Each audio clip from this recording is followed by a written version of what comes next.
Bonjour à tous, alors aujourd'hui je voulais faire une petite vidéo sur le fait de se considérer comme une victime parce qu'en fait suite à l'écriture de mon livre Le jour où j'ai appris à danser sous la pluie qui parle d'une rupture amoureuse, je reçois des témoignages de personnes qui ont été justement dans cette situation et qui bien souvent le sont encore et qui en fait sont dans le ressassement de se dire voilà cette personne m'a fait ci, m'a fait ça, il m'a fait du mal, je m'en remettrai jamais, je ne pardonnerai pas, etc.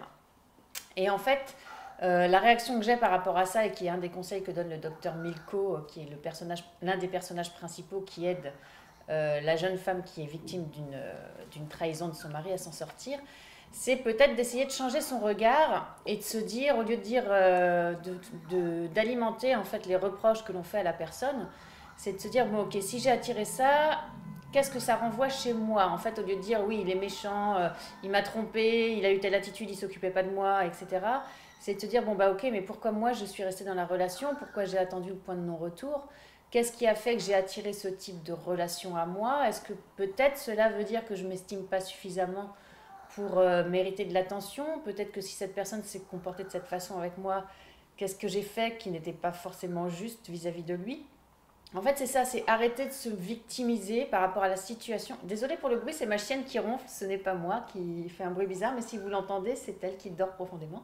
Donc je reviens à mes moutons. Donc l'idée, voilà, c'est de se dire, j'arrête d'être la victime de la situation et je dis, ok, comment moi je peux renverser les rôles et comment je peux attirer autre chose qu'un homme qui ne s'est pas occupé de moi, qu'un homme qui m'a trompé ou autre, pour pouvoir attirer la personne que je mérite et qui correspondra peut-être à la valeur que je m'accorde. Donc en fait, voilà, c'est une gymnastique de l'esprit pour sortir de la victimisation et du bourreau de la victime et de se dire, ok, je passe à l'action et comment je fais pour porter un autre regard sur la situation, voir ce que ça m'apprend sur moi, sur mes comportements et pouvoir demander à l'univers qu'il m'apporte autre chose et notamment le verbaliser, le visualiser pour voir l'homme ou la femme dont vous rêvez qui se comportera de manière totalement différente, mais parce que vous, au niveau énergétique et vibratoire, vous aurez changé, vous aurez travaillé sur vous, vous aurez compris ce dont vous avez besoin et vous aurez acquis le fait que vous le méritez et vous pourrez ensuite attirer la personne qui correspond à cela.